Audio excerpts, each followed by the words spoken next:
Hola, buenas tardes a todos nuestros seguidores, nuestros oyentes.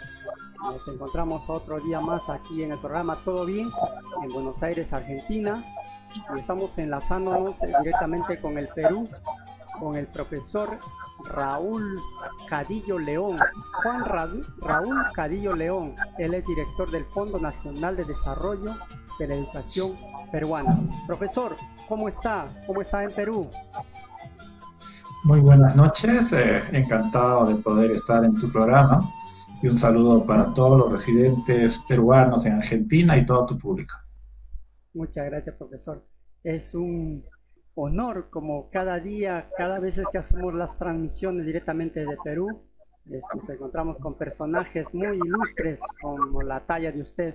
En este momento nos encontramos con el profesor, uno de los 50 profesores mejores del mundo y tener el orgullo que es peruano, el profesor Juan Cadillo. Profesor, coméntenos sobre todo de qué parte del Perú, porque ciertamente ya muchos ya lo conocen, pero algunos que realmente todavía no lo conocen y yo personalmente quiero saber algunos detalles más. Exactamente de qué parte del Perú usted es, profesor, nació. Bueno, yo soy de Huaraz, de la región Ancash, al norte de Lima. Ya son varios años que vengo trabajando como docente. En realidad para mí la parte educativa es muy importante. Creo que escogí una de las mejores profesiones que puedan existir. Y también pues tengo otra que es de ser ingeniero de sistemas. Todo me ha permitido poder trabajar con los niños durante ya cerca de 24 años de trabajo justamente en Huaraz. Y pues desde el año pasado vengo cumpliendo funciones en el cargo de la presidencia del Fondo Nacional de Desarrollo de la Educación Peruana, que es el comúnmente llamado el FONDEP. Qué bueno tener ese honor de dirigir a un gran, ¿no? Una gran institución de Perú. Y profesor, ¿cómo descubres tu talento, profesor? ¿Por qué te inclinas por la educación que realmente te ha impactado en el Perú, sobre todo, profesor? Siempre tuve la inquietud de ver cómo la gente podía aprender o cómo se podía enseñar. No sabía al inicio pues qué profesión escoger. En mi familia hay muchos maestros, así como en otras familias hay cierta orientación. En el caso mío, pues siempre se me inculcó el poder ser profesor. Y yo escogí esta profesión aún sin saber a lo que me iba a enfrentar. Una cosa es ser estudiante y otra cosa es ser maestro. En el camino fui encontrando, descubriendo la vocación y cuando ya egresé de donde había estudiado, en realidad me enfrenté a cuestiones complicadas porque no es tan sencillo recoger aquellas características de un maestro excelente, sino que hay que ir aprendiéndolas. Y en casa tuve el apoyo de mi familia, porque ellos eran maestros, sabían y tenían múltiples estrategias para poder llegar a los niños. Soy profesor de educación primaria y luego estudié la carrera de ingeniería de sistemas y fue ahí donde realmente pude encontrar esa vocación, o sea, poder disfrutar de poder experimentar nuevas estrategias, nuevas metodologías, pero ya usando la tecnología. Y ya son más de 15 años tratando de usar la tecnología en las aulas y eso pues me ha permitido ir a ser pionero en el sentido de la aplicación de las nuevas tecnologías en el ámbito educativo, a lo que siempre me he retado el poder descubrir cómo se puede hacer que el aprendizaje sea más divertido, que realmente logre ciertas competencias de acuerdo no solo al currículum, sino de acuerdo enfocado a poder resolver problemas y en los cuales interviene también a lo que se llama el pensamiento computacional, algo que fui descubriendo mientras estudiaba la carrera de Ingeniería de Sistemas y luego vi la forma de poder aplicarla en las aulas porque me parecía que era importante y es ahí, en función de la tecnología y de la experiencia que fui adquiriendo de la manera tradicional, es que al final empiezo a trabajar mucho los elementos o las estrategias de incorporación de estos elementos tecnológicos que justamente en este 2020 son muy valorados, ¿no? Estas habilidades, estas experiencias para desarrollar una educación virtual, una educación a distancia. Claro, profesor. Al inicio como que tal vez no ha sido comprendido, ¿no? Porque a veces la tecnología, como decir, no, ¿para qué el uso del celular o para qué el uso de la computadora en el sentido de la educación? Porque tenían que ir a un colegio, a sentarse, a escuchar al maestro, pero usted pensaba ya en otro nivel, ¿no? Y ahora en estos momentos dio resultados toda esta capacidad que usted ha podido desarrollar, ¿no, profesor? ¿Cómo lo ve a los inicios y ahora cómo se ha podido la educación mediante la tecnología, profesor? Como tú dices, los inicios fueron complicados.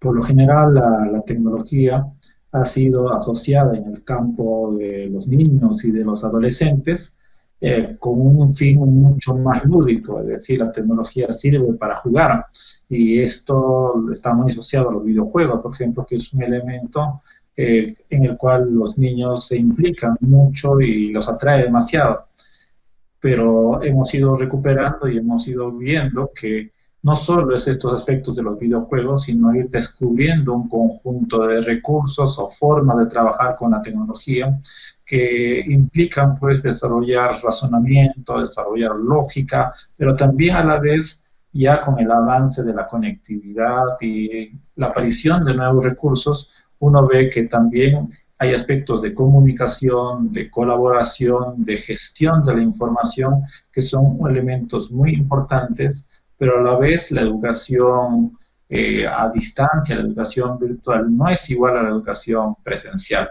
Pero eso todavía lo hemos ido descubriendo en función de los problemas que hemos ido enfrentando en este año. Si bien es cierto, existía mucho conocimiento del uso de los recursos o de formas de trabajar, pero estábamos en una educación muy orientada a la parte presencial. Y en cambio la educación virtual pues no es simplemente el uso de los recursos tecnológicos por usarlos o por dominarlos, sino también implica un conjunto de estrategias para saber buscar la información, para poder evaluar la información si es verdadera, si es falsa, para poder transformar la información, para poder, una vez transformada esta información, poder almacenarla, recuperarla, distribuirla, pero también a la vez implica pues esto de conectarse con otras personas, comunicarse, colaborar, pero todos estos elementos o todas estas capacidades que son ideales de ir formando y se van formando en los estudiantes, también implica el desarrollo de algo que se denomina la autonomía. Y ahí es donde, por lo general, tenemos muchos problemas porque la educación, si bien el foco, lo decimos, y durante varios años, es el centro, es el estudiante, pero en la realidad siempre el que maneja todo el proceso era el maestro, ¿no? Y frente a ello pues nos hemos enfrentado a un gran dilema, cómo poder desarrollar la autonomía en los estudiantes, que implica no solo el uso de la tecnología, sino implica aspectos emocionales, aspectos del desarrollo de la propia actividad cognitiva del estudiante, pero también implica aspectos emocionales. Claro, profesor, en esa parte tiene usted toda la razón, esas palabras técnicas que usted lo define, porque primero hay que estudiar también al estudiante hoy en día, ¿no? Ya no es el estudiante de hace 30, 50 años atrás, ¿no? Tienen otra mentalidad mucha más desarrollada, mucha más, y hay que llegar, como usted lo ha creado, mediante el juego, mediante la tecnología y tratar de, como sea, innovar la educación, ¿no? Porque no podemos trabajar en un nivel pues que se implantó ese hace muchos años con ahora actual y más ahora acompañado de la pandemia quedó pues es la educación totalmente golpeada, ¿no, profesor? Sí, ha sido un proceso difícil, pero en realidad también ha implicado, fuera del aspecto de la pérdida de vidas, este temor que han sufrido las familias, en realidad hemos dado un salto en todos los países, fundamentalmente en Latinoamérica, por el uso de la tecnología. En realidad, cuando yo venía trabajando, como te he contado, durante varios años, tratando de evangelizar sobre el uso de la tecnología en las escuelas, en seminarios, ante diversos públicos, el sentido de aceptar la tecnología era todavía muy tímido. Y ya en este año, pues en realidad los maestros se han tenido que retar, han tenido que ir descubriendo el uso técnico, el uso instrumental de la tecnología. Ya muchos lo están dominando, pero ya ha venido superado ese elemento de la parte instrumental de poder usar los dispositivos, usar los programas, poder comunicarse con los estudiantes. Viene el siguiente reto. El reto es desarrollar competencias, desarrollar capacidades en los estudiantes, pero eso a la vez implica tener nuevos o generar nuevos modelos educativos, porque no es simplemente calcar la educación tradicional, la educación presencial y llevarla a la virtualidad, porque ese es, por lo general, hemos intentado hacerlo, ¿no? Hemos intentado hacerlo ya los años anteriores con determinados aspectos en el manejo, por ejemplo, de información, pero ya sentíamos que ese proceso, ese recorrido, muchos maestros también se han topado contra la realidad. ¿Qué significa esto? Que no es simplemente de coger un montón de documentos o grabar un video, levantarlos, sea Facebook, una red social o una plataforma de educación virtual y decirle al estudiante, al niño, oye, ya, ahí tienes el material, revísalo, léelo, o en todo caso, si no va a suceder eso, escucha el video que yo, la clase que he preparado en video, ahí tienes una clase, o voy a dictar una videoconferencia de 90 minutos o 120 minutos, y luego va a entrar el siguiente profesor. No es eso, no el proceso de educación virtual, de educación a distancia, no sigue esa lógica de la educación tradicional, porque uno simplemente no puede estar sentado frente a una pantalla horas y horas. Por lo general pierdes el ritmo, no tienes interés, puede ser que el primer día tengas emoción de poder ver a tus compañeros, poder ver al profesor, pero los siguientes días baja la motivación rápidamente y entonces el maestro se reta pues a crear nuevas actividades, construir con su estudiante el sentido de poder motivarlo, cómo utilizar un recurso, cómo variar en el tiempo, cómo encontrar justamente tiempos de interés del niño, de interés del adolescente. Entonces, en realidad es todo un reto que los maestros van descubriendo y estamos todavía en ese proceso, ¿no? Hemos pasado de la parte técnica, de la parte instrumental, a justamente medir o tratar de modelar una educación virtual que tenga efectividad. Pero todavía los modelos están en un sentido muy incipientes, necesitan un proceso mayor de maduración y hay que tener en cuenta también que hay requerimientos o hay necesidades en los hogares, por ejemplo, la conectividad, que hay hogares con una sola computadora con varios niños o parientes que tienen que utilizar el dispositivo electrónico, la cantidad de megas o también la obsolescencia de la tecnología que a veces no funciona, puedes tener un equipo muy antiguo que de repente no te permite trabajar adecuadamente con programas que requieren mayor demanda. Entonces, todo es un proceso en el cual se va graduando, se va ensayando, se va aprendiendo y justamente tenemos que ir sacando las lecciones de este proceso para trabajar mucho mejor en lo que viene, que es el 2021. Claro, profesor. ¿Y cuál sería el trabajo más rescatado que tiene CONAP? CONAP, eh, CONDEP, ¿no, profesor? Son dos conceptos diferentes. ¿Son dos instituciones diferentes o es la misma CONAP con CONDEP, profesor? Bueno, el FONDEP es el fondo, eh, que es la institución. El CONAF es justamente la organización que dirige al FONDEP, es la parte directiva. ¿Y cuál es el trabajo exacto que realiza en esa labor usted, profesor? Bueno, el FONDEP está orientado a poder desarrollar actividades que puedan mejorar la calidad educativa en nuestro país, en el Perú. Nosotros venimos trabajando en una línea que es muy importante, que es el aspecto de innovación. También el propio fondo puede dirigirse hacia la investigación, pero a la vez tenemos el gran limitante de lo que es la parte económica. En realidad, el fondo es muy pequeño, tiene un grupo de profesionales muy capaces y en estos 2 últimos años hemos venido orientando justamente este elemento que es la innovación a poder desarrollar una red de docentes innovadores. Fue una idea muy importante que se sostiene en un sistema informático que nos permite ir trabajando con los maestros, nos permite ir identificando sus prácticas, reconociendo aquellas prácticas que son valiosas, poniendo en vitrina a los maestros, también fortalecemos sus prácticas y las difundimos, es decir, hay un mapeo de cada una de estas prácticas y quiénes son los maestros innovadores. También hemos desarrollado a lo largo del tiempo concursos de proyectos de innovación. El año pasado recibimos en el concurso que dirigimos a todos los maestros en el Perú más de 2.130. Este año, por motivos de la pandemia, hemos llegado a cerca de 2.000 proyectos, un poco menos.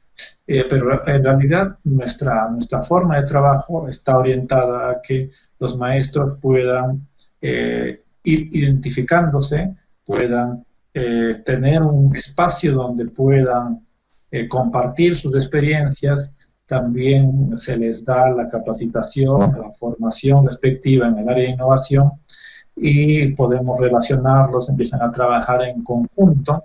Tenemos otro grupo de maestros que los llamamos maestros mentores, que son maestros que a lo largo del tiempo han ganado varios concursos y forman parte ahora del equipo del FONDEP durante este año, y ellos están difundiendo justamente la práctica que han desarrollado durante varios años, la están compartiendo con diferentes maestros para poder replicarla. Tenemos también el objetivo de poder pilotear un conjunto de iniciativas en el sentido de que los maestros puedan reunirse, puedan prototipar, puedan generar nuevas formas de trabajo en las aulas y luego llevarlas a sus aulas, experimentarlas, regresar y dar una retroalimentación a ese prototipo de tal manera que tengamos, vamos a decir así, experiencias, materiales, formas de trabajo que consideramos efectivas y que podamos replicar y podamos difundir a través de todo el sistema educativo. También trabajamos con los gobiernos regionales, con los gobiernos locales, en el sentido de poder orientarlos, de poder ayudarlos, para que ellos también generen sus propios proyectos de innovación.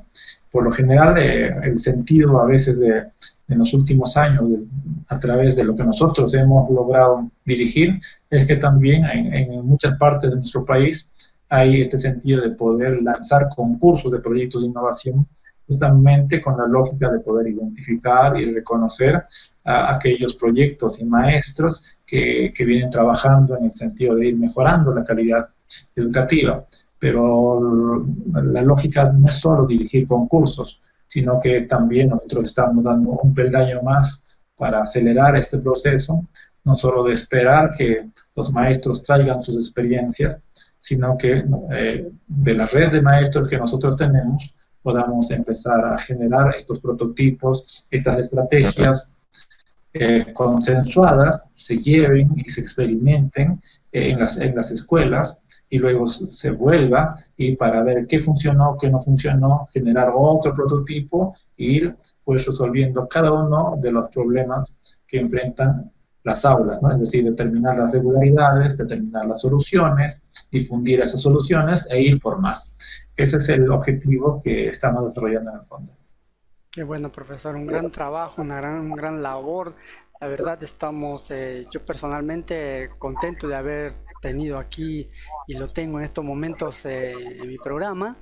es parte de mí también, es retroalimentar mi conocimiento. En este momento estoy aprendiendo, profesor. Ese es el fin también para mí, motivarme más, entender más para poder expresar o decir, ¿no?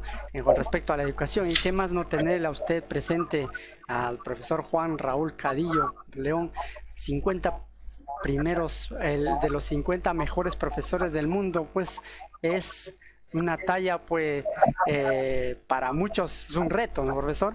¿Cómo usted se siente? ¿Cómo logró ese honor, profesor?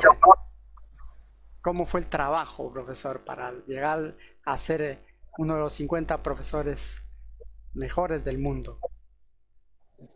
Te cuento, José, que yo empecé a utilizar, como te estaba diciendo, el cambio para mí, al descubrir o afinar mi vocación, empezó cuando yo traté de utilizar la tecnología con mis estudiantes. Fue un proceso difícil porque no había en ese tiempo modelos.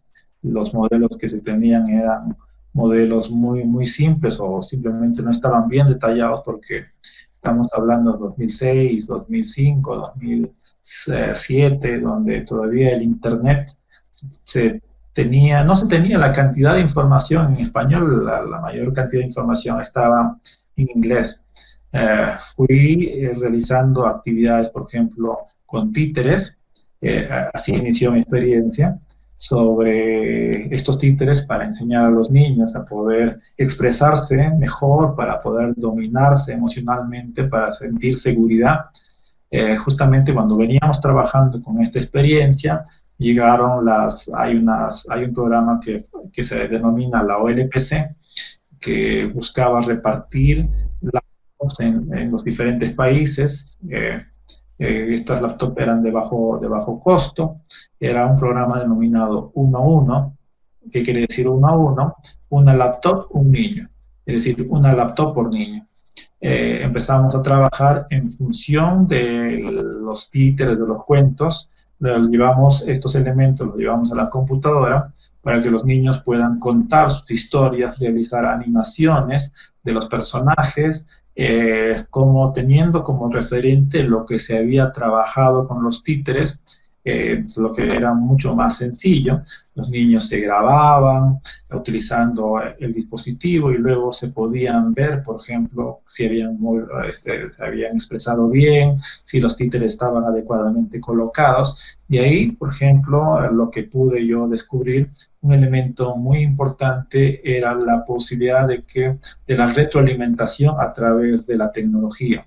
Por lo general, cuando uno se expresa, cuando uno comunica algo, cuando uno se desempeña en alguna actividad, no reconoce cuáles son las deficiencias, las fallas que puede encontrar, pero en cambio, si tú grabas tu actividad, por ejemplo, y luego la observas, puedes criticar y mejorar sobre lo que estás trabajando. Entonces, para mí fue esto una experiencia muy importante y muy rica porque me permitió encontrar, por ejemplo, un patrón para mejorar la forma expresiva en la cual se desenvuelven los estudiantes.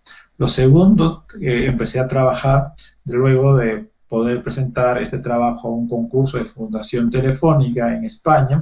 Tuve la ocasión de viajar, te estoy contando ya en el 2010, y conocí una tecnología que se denomina realidad aumentada, que permite colocar unos objetos virtuales sobre lo que está captando la cámara, sobre la realidad, y por lo tanto esto se denomina realidad aumentada. Ya me regresé con el bichito de cómo podía funcionar la realidad aumentada y empecé a diseñar un conjunto de videojuegos. Al inicio, videojuegos muy sencillos que consistían, por ejemplo, en tocar un piano virtual, poder también realizar un conjunto de juegos lógicos, un libro de realidad aumentada. Empezamos a investigar la posibilidad de juntar elementos de trabajo de los niños, de investigación, y todo eso plasmarlo en un libro de realidad aumentada. Todo esto, pues, a mí me permitió en el 2011 ganar hasta 3 premios de Fundación Telefónica en España, en 3 categorías en las que pude presentarme. Y pues desde ya ese momento vi que la tecnología o el uso de la tecnología y lo que yo estaba haciendo era muy importante y era reconocido, aunque no necesariamente en el Perú, sí en otros países como por ejemplo España, que lanzaba este concurso internacional en el cual se presentaban maestros de todas partes del mundo, y pues esto me permitió alentarme a seguir desarrollando nuevas experiencias, la producción de videojuegos, y luego empecé a cambiar un poco porque me di cuenta también de que en realidad una sola persona no puede producir un número suficiente de actividades o de soluciones para otras personas. Entonces la forma que encontré fue orientada a enseñarle a mis estudiantes a programar. Entonces empecé a desarrollar todo un conjunto de actividades para que los niños aprendan a desarrollar sus propios videojuegos, y así ha ido pasando el tiempo. También ya al ver que los más pequeños no tenían de repente para poder programar, entonces me reté a desarrollar un software mucho más sencillo que les permitiera crear sus propias historias, y esto es cuentacuentos.org, es una página web donde está colgado todo el trabajo que se desarrolló, donde los niños tienen una aplicación que les permite dibujar, colocar elementos ya prediseñados, escribir la historia, y en un lapso entre 40 o 90 minutos, dependiendo de la duración de la clase, pueden crear su propio libro de cuentos y que comparten en la red. Y así he ido trabajando con otro tipo de experiencias, y el tiempo pasó volando, como quien dice. Logré o me presenté al concurso, al Global Teacher Prize en el 2017, y pues fui nominado entre los 50 mejores profesores del mundo.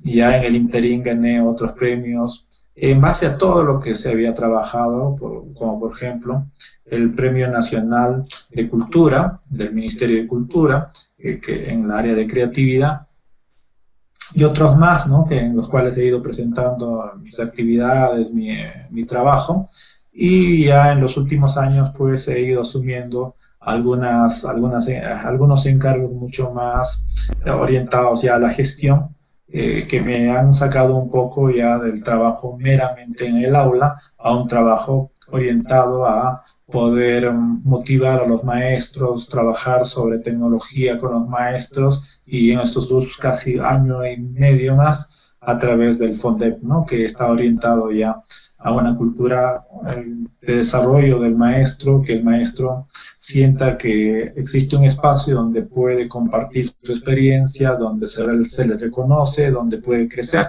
que es esto que estamos haciendo en el FONDEP. Y pues de haber pasado de un maestro que buscaba estrategias, desarrollaba tecnología, más a un aspecto de gestión. Como para ir cerrando, el tema de la educación, el profesor está el peor pagado de toda América, profesor, en el Perú. ¿Es ciertamente eso? Los indicadores nos dan esa medida. Últimamente, pues, en realidad la carrera docente no es bien remunerada en varios de los países latinoamericanos. En el Perú, lo que nos dice la comparación es que en los últimos años hemos ido perdiendo poder adquisitivo frente a otras realidades. Entonces, en realidad es un reto muy grande, muy importante, el poder orientar presupuestos hacia la educación, administrarlos correctamente, pero también revalorar una de las carreras más importantes y trascendentes dentro de una sociedad, que es la educación. En ese sentido, es muy importante los cambios o el sinceramiento político de reconocer que sin una buena educación, en realidad, ningún país puede salir hacia adelante. En el caso peruano, es muy importante el poder dar una mayor remuneración a los maestros.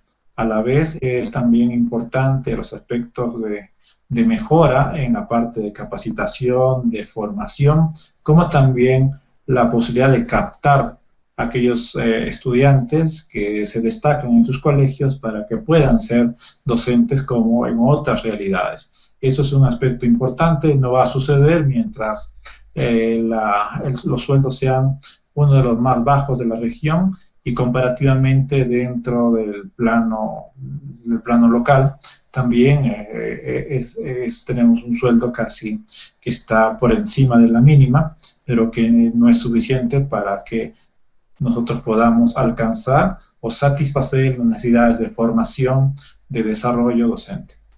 Claro, profesor. ¿Cuánto aproximadamente debería estar ganando un profesor, un promedio profesor, en el Perú sobre todo?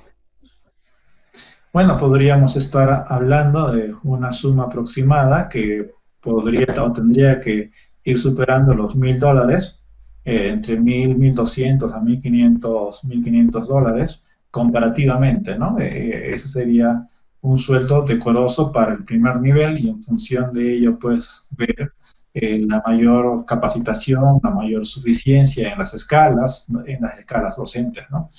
Sobre esto, en realidad todavía no existe un sinceramiento de la necesidad y de la posibilidad de poder invertir más en educación, siendo el maestro pues uno de los artífices, quizá el más importante de todo este ecosistema educativo que puede hacer la diferencia.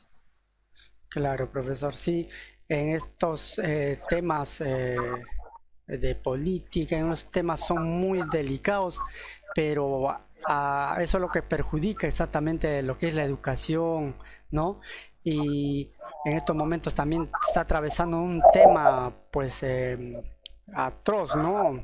Entonces, todo eso sigue, pues, mucho dañando la educación sobre todo. Entonces, qué es lo que podría pedir a todos los estudiantes, a los maestros? eh, Desde aquí nos encontramos en Argentina, estamos viendo las noticias y otras medidas, ¿no? Que al respecto, ¿quién nos podría comentar, profesor? Tal vez um, todo esto nos hace ver mal, ¿no? En Latinoamérica. Vivimos un momento complicado en el Perú. Sabemos muy bien que hay diferentes fuerzas políticas, fundamentalmente ubicadas en el Congreso de nuestro país, que han decidido pues vacar al presidente de la República. También existe un enorme malestar en una inmensa mayoría de la población, más en el sentido de que crea una inestabilidad que nosotros no requerimos justamente en este momento. Sabemos que las múltiples debilidades o cosas que pueden hacer nuestros gobernantes deben ser adecuadamente juzgadas. Tenemos un poder judicial que puede hacer esto, pero lamentablemente las ambiciones políticas han podido más. En ese sentido, pues todos rechazamos esta forma de trabajo de una gran parte del sector político de nuestro país representado en el Congreso. Lo que requerimos en realidad es una salida que tiene que ser dada para zanjar varios de los inconvenientes por el Tribunal Constitucional. Nosotros esperamos pues que haya un desprendimiento fundamental de la clase política que observe este gran reclamo que existe de la población que no está contenta con lo que se ha hecho, que no es suficiente tener el aval, entre comillas, de ciertos procedimientos constitucionales, sino también es importante pues responder al sentir de la población, y el sentir de la población pues rechaza todos esos actos, están marchando por las calles para justamente reclamar a toda esta clase política de que ponga cuota a sus propias ambiciones personales y deponga estas ambiciones para orientarse hacia lo que necesita nuestro país. Lo que nuestro país necesita es más unidad, más trabajo orientado hacia poder salir de este subdesarrollo, poder salir de este enorme bache que nos está dejando la pandemia, en este caso mucho más cercano, pero a la vez también lo que requerimos es personas que no piensen en sí mismas, sino piensen en la inmensa mayoría. Y esto demanda pues cambios, ¿no? Demanda cambios que esperamos que se logren de una manera pacífica. Eso es muy importante, ¿no? Porque también la violencia, sabemos que engendra más violencia y por lo tanto esto va a cesar en el sentido de que nuestros políticos puedan pues asumir el sentido de desprendimiento que es muy importante en las personas que realmente quieren y aman a su país. Claro. Eh, yo siempre he entendido que el Ministerio de Educación debe estar preparado para un profesor de la talla como usted, profesor. Usted se merece tal vez ese lugar. ¿Usted qué concepto tiene? ¿Quién debería recomendar, representar el Ministerio de Educación como ministro de Educación? Tendría que tener la capacidad de estar al mando de la educación, profesor? Sería ideal que lo asuma un maestro. El elemento clave es tener una visión de hacia dónde queremos ir.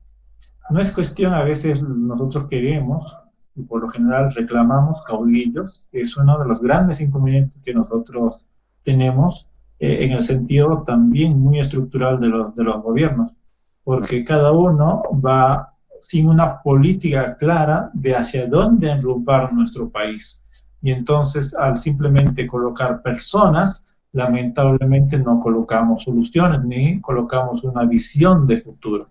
Y ahí lo relevante y lo importante de poder aglutinar y de poder realmente ir encontrando un conjunto de visiones que se tienen que juntar para poder construir una visión de país y sobre esa visión de país una visión de personas que queremos que puedan materializar esa visión de país. Lamentablemente, pues no tenemos esa visión de país y por lo tanto, como maestros, no podemos responder porque no sabemos qué tipo de personas requiere para tener esa visión de país. En ese sentido, es muy importante construir este tipo de políticas a largo plazo, políticas orientadas a establecer qué tipo de país queremos ser y cómo lo podemos lograr.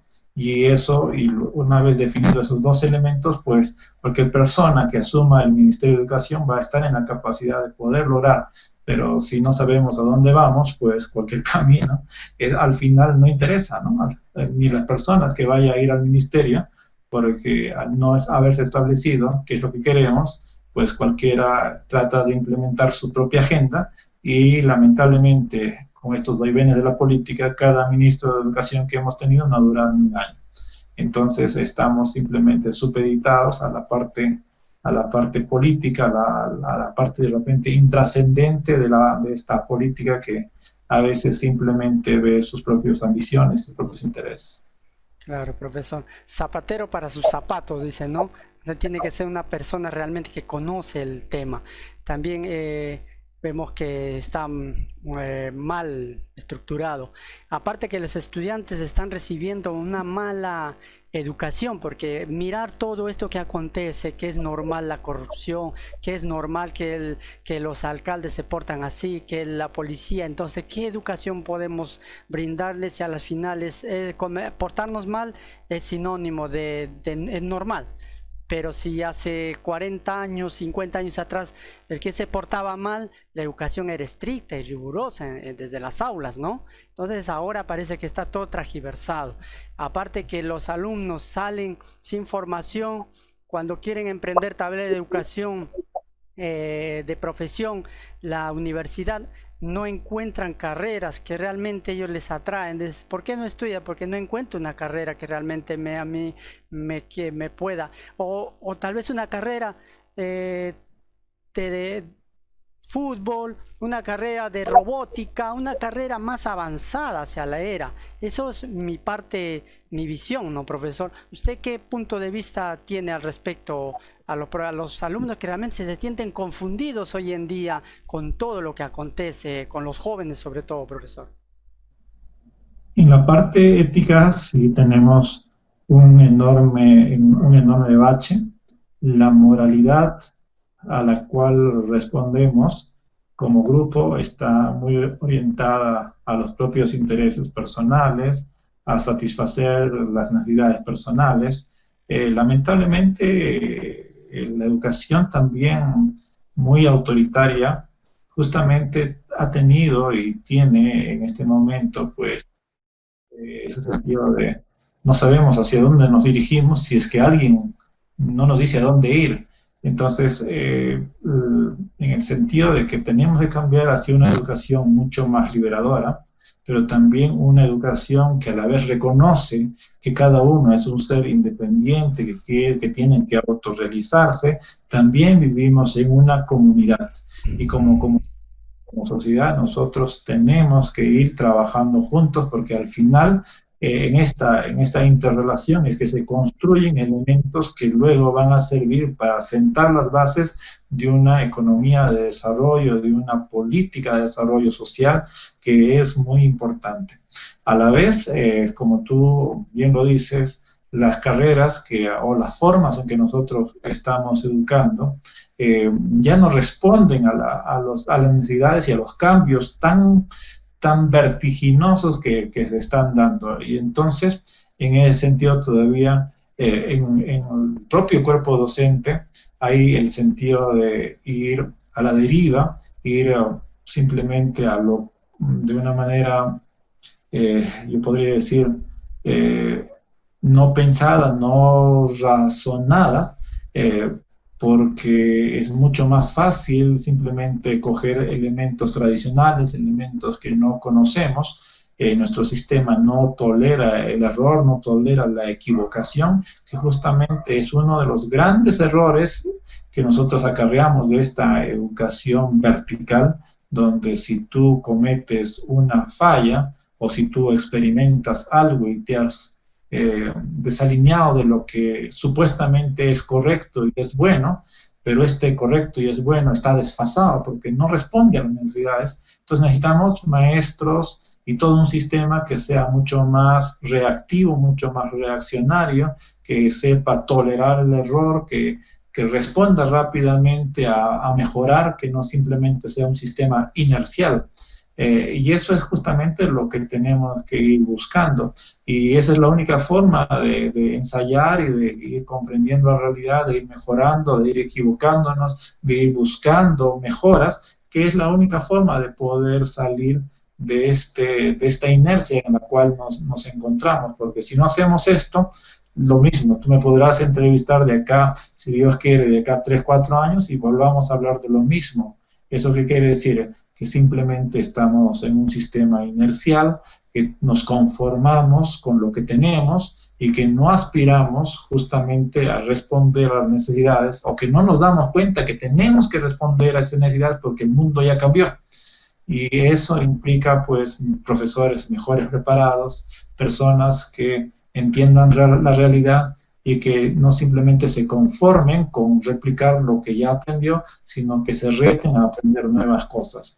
Eso es lo que justamente nos habla últimamente toda la teoría educativa, de que necesitamos personas creativas, personas mucho más sociables, personas que trabajen en equipo, personas que utilicen la tecnología para resolver problemas. Pero esto solo va a funcionar cuando nosotros tenemos maestros que no solo trabajan individualmente, sino trabajan en red para satisfacer necesidades, comparten lo que aprenden. Entonces es un cambio totalmente distinto a lo que simplemente ha sido de repente una historia en nuestros países, fundamentalmente en el Perú, donde por lo general el maestro nos dice, oye, trabaja solo, no ayudes al otro, que te va a ganar en el examen. Entonces, pero al contrario, en realidad lo que debemos promover es, oye, ayuda a tu compañero, trabajen en equipo, trabajen todos juntos, resuelvan este problema porque es la única forma en que realmente funciona la sociedad y es la única forma en que podemos enfrentar esta sociedad mucho más competitiva, mucho más globalizada, donde el trabajo individual, el trabajo donde uno solo sobresale, ya no es bien visto y ya no funciona porque no responde. Uno puede ir progresando, pero el resto se queda. Pero como vives en una sociedad interrelacionada, entonces simplemente al final de lo que vas avanzando pierdes, y es justamente mucho lo que estamos pasando en este momento, ¿no? Ha habido un conjunto de empresas, de políticos que han prosperado, de organizaciones que han prosperado, pero la gran mayoría se ha quedado atrás, y esto lo acarreamos pues de una educación individualista que no le interesa el resto, y eso es lo que tenemos que cambiar.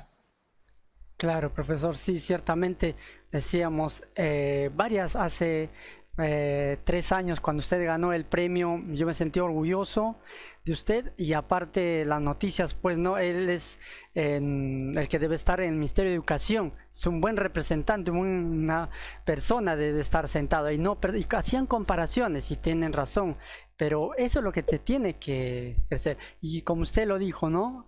Ahora estamos entrevistando y más adelante podemos entrevistar, quién sabe, a otra persona que de otra característica más avanzada, desarrollada y lo deseo, profesor. El deseo es directamente hacia su persona, a hacer cada día mejor, los buenos deseos, que siga adelante, profesor, que gracias por la entrevista. Gracias, sé que es una persona muy profesional, muy humilde y gracias por todo. La verdad estamos muy aquí a gusto. Profesor, algo que nos estábamos tal vez esperando, algo que quiere decirnos, agregarnos más, profesor. Le dejamos el micro a usted, profesor. Muchas gracias, José. Un saludo nuevamente a toda tu eh, media audiencia, o sea, en sentido medial. Les agradezco bastante por esta entrevista, me he sentido muy cómodo. Nosotros al final tenemos que ir sirviendo a una sociedad, eso es un aspecto muy importante. Nosotros como seres humanos tenemos que buscar trascender, estamos un tiempo limitado en esta tierra y tenemos que dejar pues una semillita que luego se convertirá en un árbol. Y eso es justamente lo importante de nuestras vidas y eso es lo importante que tratamos de hacer los maestros, no solo tener o cuidar de una semillita, sino cuidar de un campo lleno de semillas. Y es por eso muy importante que este agricultor que es el maestro esté bien alimentado, esté bien preparado, tenga las adecuadas herramientas para poder cuidar de este campo, de este bosque, que luego será mucho más grande y que realmente alimentará a nuestro planeta. En ese sentido, les agradezco. También desearle a los padres de familia que tienen a sus niños allá en Argentina, que es muy importante no solo dejar toda la responsabilidad al maestro. En realidad es una práctica compartida entre la familia y la escuela. Si la familia no hace su trabajo, es muy poco lo que puede hacer la escuela. También decirle a los gobiernos que sobre lo que tiene que trabajar la escuela hay que invertir, hay que dar lo mejor para que justamente todos estos elementos o todas estas personas que vienen a formarse en las escuelas luego devuelvan en grandeza, en riqueza para su sociedad. Muchas gracias por la oportunidad, José, de poder haberme dirigido a toda tu audiencia. Sí, profesor, gracias. Ese es un estilo televisión, radio, todo. Ahora que la tecnología está en nuestras manos, estamos aprovechando cada segundo, cada momento, profesor. Y de eso se trata, de innovar, de crecer, desarrollar. Yo vengo mis padres fueron maestros, mi mamá maestra, mi papá maestro, fue mi maestro también de aula, fui su alumno de mi papá y conozco bien el tema, fue algo curioso, pero yo optaría por la profesión, el maestro, pero a veces como está tan humillado, entonces nos íbamos cada vez buscando otras maneras, pero esta es la forma me gusta educar, enseñar. Este es un medio de comunicación educativo, historia, cultura. Estoy a gusto, la verdad estoy a gusto. Me hubiera gustado ser una persona de su talla, profesor, y por eso ha sido esta entrevista ameno, a gusto, y me voy a sentir feliz de haberlo tenido aquí en mi programa el día de hoy, profesor. Un saludo desde Argentina, Buenos Aires y para toda Latinoamérica y de todo el mundo. Por eso es el programa Latin American Press, que en castellano es Prensa Latinoamericana. y el programa es Todo Bien, que aquí todo el saludo es todo bien. No hay buenos días, buenas tardes, buenas noches. Acá todo bien y nació todo bien en Buenos Aires, profesor. Un gusto, profesor, y nos estamos viendo. Hasta la próxima, profesor. Hasta otra entrevista con usted. José, bendiciones y a todo tu equipo también. Gracias por esta entrevista y muy buenas noches a todo tu público y en especial a Buenos Aires, donde tú te encuentres. De igual Hasta manera, otra. para usted, para todos sus colegas y para toda su familia. Hasta la próxima. A todos nosotros nos despedimos desde Perú, Buenos Aires, Argentina. Chao, chao.